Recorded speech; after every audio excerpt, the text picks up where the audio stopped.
la realidad muchas veces supera la ficción. Sí, la realidad supera la ficción. Hoy vamos a hablar de espías y contraespías. ¿Qué le parece? ¿Se acuerda de este personaje y lo que dijo? A ver si el señor director nos ayuda con esta declaración.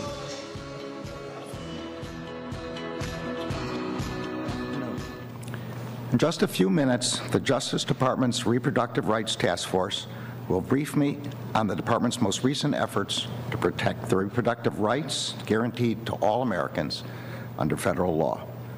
But before we begin, I want to talk a little bit about a significant national security-related enforcement action that the Justice Department has just taken. The department has charged former U.S. Ambassador to Bolivia, Victor Manuel Rocha, with illegally acting as an agent of a foreign government.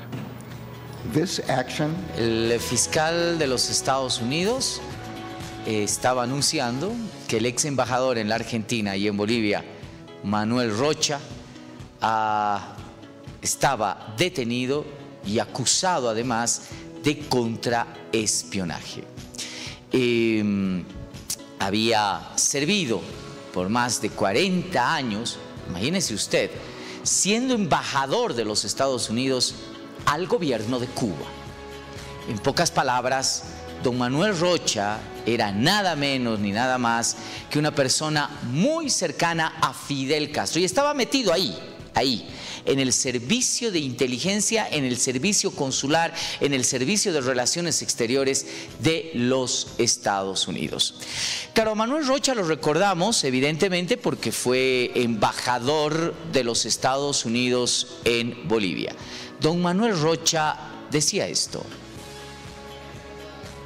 Este mismo aspirante a la presidencia dijo en su cierre de campaña que de ser gobierno cerraría las oficinas de la DEA.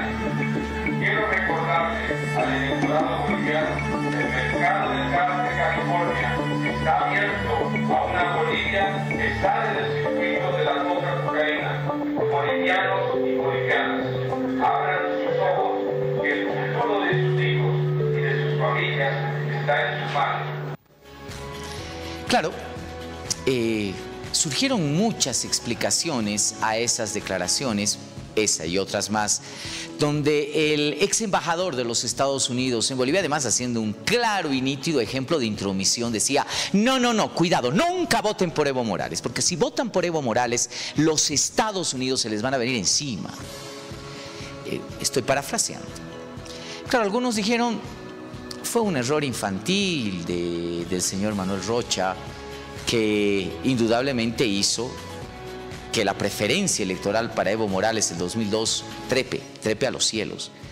La gente, por solidaridad, por un sentido antiimperialista, por el contexto, decidió votar por Evo Morales ante esa incitación a no hacerlo por el embajador Manuel Rocha. Algunos dijeron, no, era parte de una estrategia política, la estrategia política era ir a bajar a Manfred Reyes Villa y subir a Evo Morales. Después de estas declaraciones, definitivamente queda la duda. La duda de que Manuel Rocha haya hecho esas declaraciones de manera intencional para posicionar a Evo Morales indiscutiblemente como líder político de oposición en ese momento y empezar a granjear lo que luego terminó siendo indudablemente una victoria del 54%. En ese tiempo Evo Morales alcanzaba el 22%, segundo lugar a centésimas de Gonzalo Sánchez de Lozada. Para hablar del tema, está alguien que conoce muy bien de estos protocolos, de la temática, de la fidelidad de un embajador a su país, etcétera, etcétera. Álvaro, una vez más, gracias por estar en Cartas sobre la Mesa. ¿Cómo te ha caído la noticia? Una sorpresa absolutamente grande, un balde de agua fría, porque claro, toda la historia que uno manejaba hasta el día de hoy cae por su propio peso. Que el embajador Rocha esté ya detenido nos muestra, y tú lo has dado absolutamente un contexto cabal. Fueron esas declaraciones una intromisión llanamente, simple y llanamente, o fue realmente el remate de una estrategia política para posicionar a Evo Morales en la palestra política como figura de primer orden? Claro, ahora la pregunta está ahí, ¿no? Un embajador de un país que además, por supuesto, tiene que cumplir ciertos requisitos, resulta ser un contraagente, un espía, así como de película, ¿no? Servidor de los intereses cubanos. ¿Cómo es posible en los Estados Unidos? ¿Cómo los Estados Unidos tuvo ese grado de vulnerabilidad para permitir que alguien así sea su embajador? Mira, no va a ser la primera vez ni la última. Las grandes potencias tienen dentro de sus objetivos diplomáticos, no abiertos, absolutamente en manera reservada, tratar de perforar los servicios de inteligencia de los estados, especialmente con aquellos que tienen relaciones tensas o tienen algún tipo de competencia armamentista, tecnológica, etc. Por lo tanto, siempre están tentando a funcionarios que tengan acceso a información de primera mano para que puedan caer en esas redes de contrainteligencia para el país X. Entonces, esto se da en la diplomacia. Incluso desde el siglo XV y XVI, la diplomacia ya se empieza a contaminar por el tema del espionaje. Al parecer, las investigaciones que se han hecho ya sobre Manuel Rocha establecen que es un hombre con bastante dinero, ¿no? Socio de varias empresas a nivel mundial, ¿no? Estamos hablando prácticamente de un millonario.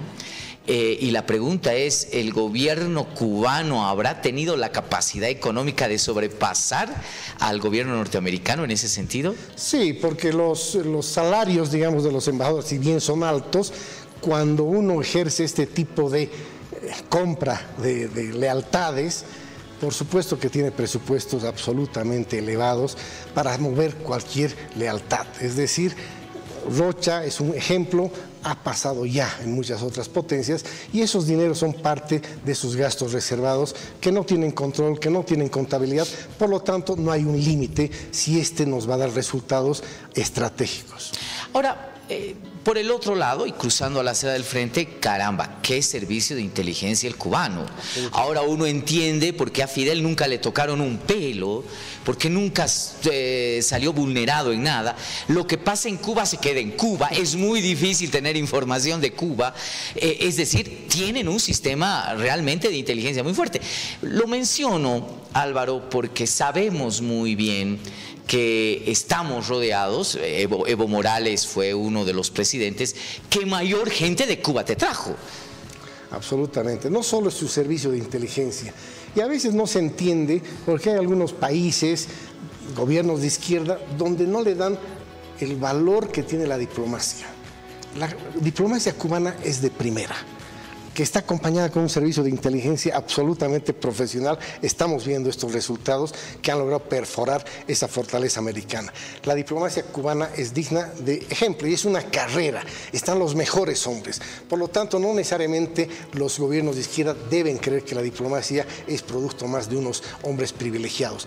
Es uno de los brazos más importantes de cualquier gobierno del mundo. Ahora, Putin tuvo la capacidad de perforar a los Clinton, a Donald Trump, ¿verdad?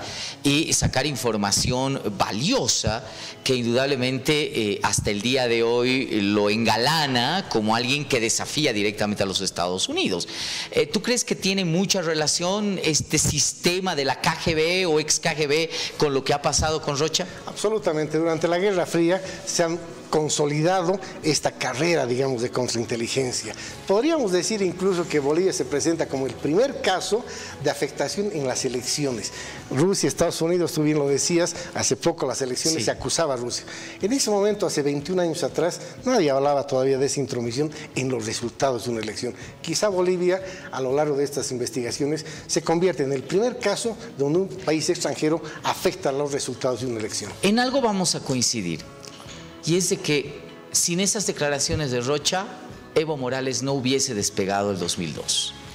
Evo Morales tenía una intención de voto que estaba entre el 7 y 8% y terminó siendo segundo. Y para algunos observadores, probablemente Evo Morales haya ganado esa elección a Sánchez de Lozada por una razón básica. ¿Te acuerdas del famoso apagón? Que hubo un apagón en la Corte Nacional Electoral y cuando volvió el apagón los resultados cambiaron. No es la primera vez que un sistema electoral se ve vulnerable. Las declaraciones de Rocha fueron centrales para esa variable. Ahora, te pido tu opinión. ¿Intencionales? Con la noticia de esta mañana, creo que fueron intencionadas. Y creo además que fue tan espectacular la movida política, estratégica de espionaje en este sentido, de que yo creo que querían el segundo lugar y ni siquiera el primero. Porque si Evo Morales hubiera sido gobierno en ese entonces, otra hubiera sido la historia, ¿verdad? Catastrófico. Entonces parecería que se han dado las sumas y restas absolutamente de manera gloriosa políticamente hablando, para que Evo Morales posteriormente asume el 54%. Ahora, hay un poco de cinismo, sarcasmo en Evo Morales cuando él dice: Manuel Rocha fue mi mejor jefe de campaña. Gracias a Manuel Rocha, y lo ha hecho 2 o 3 veces, gracias a Manuel Rocha he ganado las elecciones. Podría ser un cinismo o una inocencia llevada al extremo. Hoy en día todo queda ya en duda. Porque claro, estábamos agradeciendo formalmente este hecho. Quien realmente te ha hecho ganar las elecciones. Exactamente. Quedará en la duda, las investigaciones seguramente van a dar alguna luz sobre la movida en Bolivia. Bien, las sanciones parecen ser muy duras en el ámbito de la legislación norteamericana. El fiscal decía, esto es, de ser encontrado culpable, es cadena perpetua. El señor Rocha jamás volvería a ver la libertad en lo que le queda de vida. ¿Es una sanción exagerada o es una sanción que también es recurrente en el ámbito diplomático? Es porque estamos hablando de, nosotros conoceríamos este delito como traición a la patria, haber actuado en favor de un gobierno contra tu propio país. Por lo tanto, es uno de los delitos de mayor gravedad en el servicio público. Ahora, Álvaro, no sé si en Bolivia se actúa a veces muy abiertamente, ¿no? Pero por supuesto hay a veces actuación de ciertos embajadores, de cierto servicio consular, etcétera, que te da duda, ¿no? ¿En algún momento se ha dado algún tipo de escándalo o algún tipo de duda semejante en el sistema boliviano? De esa magnitud no, pero obviamente nada comprobado, nada comprobado. Sin embargo, entre los rumores de la Cancillería, históricamente se han mencionado algunos elementos de que algunos diplomáticos podrían en algún momento de la historia de nuestro país haber actuado, mejor dicho, en favor de otro gobierno. Claro, los momentos de guerra fueron los momentos más dudosos, definitivamente. El último conocido, incluso que se llevó a una película, Amargo Mar, fue el tema de la guerra con Chile, ¿verdad? Al parecer hubo traición internamente, ¿verdad? Que jugó a los intereses chilenos. Y al parecer había también este tipo de jugadas de un lado y el otro. Pero sobre todo por intereses económicos. Claro, de la por supuesto. minería, etcétera, etcétera. No, Rocha los tenía, por supuesto. Rocha no es un hombre pobre, ¿no? Ahora, ¿qué posibilidades de que haya jugado a dos bandos, Manuel Rocha? Que haya recibido plata de Estados Unidos y haya recibido plata de Cuba de la misma forma y de la misma magnitud. Yo creo que de Estados Unidos recibí un salario como funcionario del Departamento de Estado y de Cuba recibí un dinero por el trabajo, digamos, no legal que hacía en favor de ese gobierno.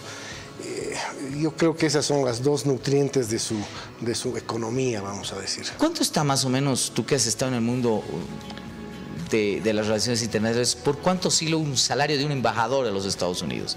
Mira, de los Estados Unidos, no quisiera ser temerario, pero un embajador de Estados Unidos tiene la vivienda pagada, el colegio de los hijos, etcétera, la salud, absolutamente. Y el salario prácticamente son para mínimas cosas de gasto. Yo me imagino que un embajador en Bolivia debe estar ganando unos $30.000.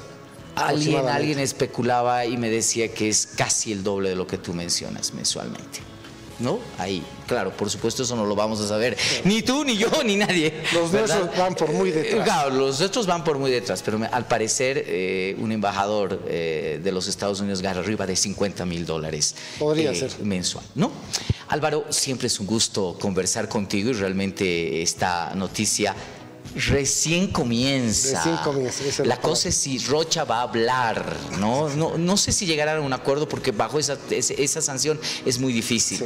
Pero si Rocha habla y dice dónde ha actuado en contraespionaje, probablemente uno de los focos sea nuestro país, definitivamente. Exactamente. Y toda la información que él pueda generar también le puede otorgar ciertos tratos favorables.